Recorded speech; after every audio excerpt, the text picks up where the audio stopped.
when we realize there's just resistance here. There's an intense emotion and there's resistance. And that's kind of the whole story. Everything else is just distraction.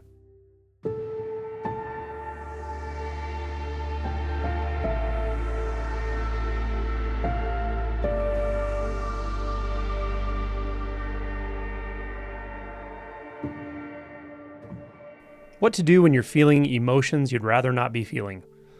This question came from somebody making a comment on one of my videos. And essentially they said when they do feel emotion that is uncomfortable, they tend to distract themselves with activity and so forth. This is very common. I think we've all done this and probably all have the tendency to do it to some degree. But I just want to offer a very straightforward approach to this situation.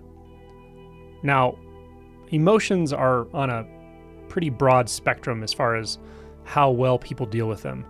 On one end of the spectrum, you can be so completely disconnected from your own emotion that you really aren't clear on what you're actually feeling. And you actually may express emotion on this end of the spectrum, but it just may be either inappropriate emotion or exaggerated emotion of another kind. But there's another emotion that's just being totally overlooked and or avoided, even through dramatically describing emotion, for instance. So I know that sounds contradictory, but it can happen. The other side of it would be someone who just doesn't even have contact with emotion at all. They're just completely blocked. But either of these cases are descriptions of somebody who is really not in touch with the emotion that they're feeling in the moment, the appropriate emotion that is really primary to their experience. On the other end of the spectrum would be somebody who easily and spontaneously feels, processes, and integrates emotion without much to do. It's something that's a very simple process, an intimate process, a familiar process. And this becomes rather equanimous. It's a very nice way to live. Now, no matter where you are on the spectrum, some situations, some sets of conditions are going to lend themselves to more challenging work with emotions.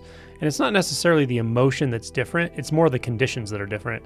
And that makes us, especially if we're not used to certain situations or we're not familiar with them or they've just been chronically triggering for us, we have a tendency to add resistance, let's say.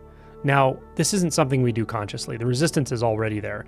In fact, if you're not deeply comfortable with feeling, there's always going to be resistance. There's going to be some layer of resistance. There's going to be some degree of resistance, and you may or may not even be aware of it. So the first thing I want to talk about is that it's important to feel the resistance itself. It's important to acknowledge it, that there's something here that just doesn't want to feel this. Now, that resistance could take the form of a sensation, or it may be a thought, or it may be both. The forms of thoughts you might find when there's an emotion being resisted would be things like, I don't want to feel this, or I can't handle this, or I don't deserve this, or this is going to kill me if I fully let go into it, or any number of narratives. But those are signs that there's some resistance, at least at the level of mind. And what that looks like is distraction. It looks like the mind is sort of trying to grab our attention to bring us up into some narrative and make it about a story or make it about a situation or a person or our history or whatever. But that's a tendency to distract, because ultimately the mind is distracting in nature when we're talking about emotion. And it can also be habituated physical distractions, right? There's a million ways that we can distract ourselves when there's intense emotions. We can stay busy, move a lot. We can even try to meditate it away. Sometimes that may be the wrong answer as well, depending on maybe what type of meditation you're doing and so forth. But we, can have all kinds of habits that are anywhere between moderately unhealthy and really, really unhealthy in these situations. So pick your favorite habit, your favorite distraction, your favorite go-to. It can be so many things. All of that really falls under the category of distraction. Now, if that's happening, it's okay. I mean, there's no reason to beat yourself up. And those distractions are forms of resistance. But just acknowledging the resistance that underlies those behaviors or distractions is helpful. Just to see, okay, I am feeling resistance to this emotion. And that's probably what's putting me in my mind. It's probably what's getting these narratives really going, or wanting to share the narratives with others, or wanting to use a substance, or whatever it is. Seeing that is actually just a form of resistance. And then you're able to acknowledge the resistance. Oh, okay, there is resistance here. I don't know where it is exactly, but I can sense it, I can feel it, I can see the tendency to move up into thought. So sometimes you can just welcome it. It's like, welcome resistance. Okay, that's what's here. Right now, I have to feel this resistance. There's no one really choosing to feel the resistance. I'm not adding this on purpose, but I also don't want to run away from the fact that it's here.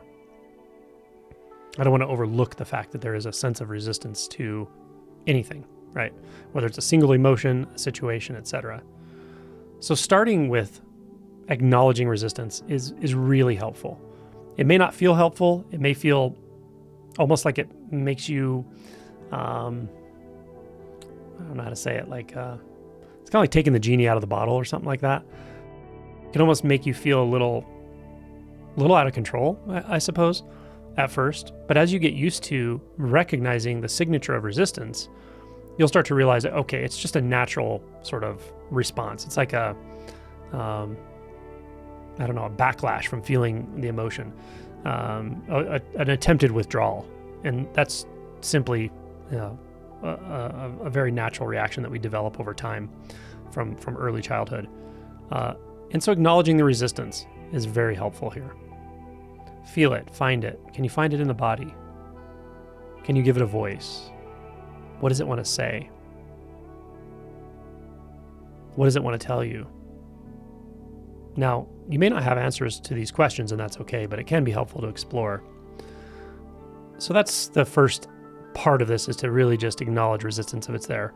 And I'll venture to say that if there's anything that feels like an afflictive emotion, an emotion has significant discomfort, there's probably some level of resistance. There's some layer of resistance or some tendency to resist or move away from the emotion. May not be always the case, but it's just what I find. As we've acknowledged this resistance and sort of felt into it and realized, okay, I'm acknowledging the resistance, which means I can stand nose to nose with the resistance, meaning I'm not pushed around by it, and I am acknowledging it, and I'm not trying to control it. I'm not trying to muscle the resistance. It does lead to this kind of equanimity where you realize, even though this is very uncomfortable, I don't really have to do anything about it, right? It's when we're unconscious to resistance that we feel like we absolutely have to do something about this. When we realize there's just resistance here. There's an intense emotion and there's resistance, and that's kind of the whole story. Everything else is just distraction. So that you come into a kind of almost like a covenant with resistance, such that you can stand with it and be present with it. It's always helpful to do this. Then you can explore, what is the emotion? It may already be obvious to you, but it may not be. What is the emotion? I know there's resistance here, but what am I really feeling underneath? And let your body feel it. Relax it a little bit. Kind of feel down in there and see, what is it? What is this experience? What is this sensation? Where is it? In the chest? Is it in the neck? How's it feel? Hot? Cool? Charged? Relaxed? And you may notice, oh, okay, it's sadness. It's a grief feeling, a grief emotion. Then you're touching it. You're already touching it. You're already in contact. You don't have to do anything beyond this. Just let yourself feel it. Let it be acknowledged. And sit with it. Give it some time. It may need to stick around for a while. It may come and go for a while. Once you've done this, again, I'm going through this pretty quick. You can take, an entire day to go through all these layers. Once you've done this, it's helpful to acknowledge, or at least be open to any other emotions that are hanging around. So often grief doesn't come alone. It may have some anger associated with it. It may have some resentment associated with it. It may have some guilt associated with it. So just ask yourself, what other emotions might I be feeling as well? look around, or at least just be open to the question, having an answer. Is there anything else here? Anything else that wants to be acknowledged? Anything else that wants to be touched or felt? And those 3 steps, I think, will really do a lot for you if you do your best to follow each one, to embody each one, and to really go to the physical source, the physical sensation, the body sensation.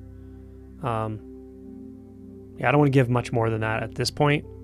There's a bunch of nuanced approaches you can find in the emotions playlist and so forth. But for now, I just want to point those out, that if you kind of slow down, take those steps, you'll realize you don't have to run away from this. And if you get to the point where you realize you don't have to run away from this, that's huge. That's huge. It will take care of itself ultimately. It might stick around for a while, but you're safe here. You're safe to feel this. It's okay. May not feel good. May not be what you would wish you were feeling right now, but it's okay. And it is here for you. It's here to show you something, to give you something. There's a gift in it. And that may take a while to see, but trust it. Try that and see what happens. Let me know.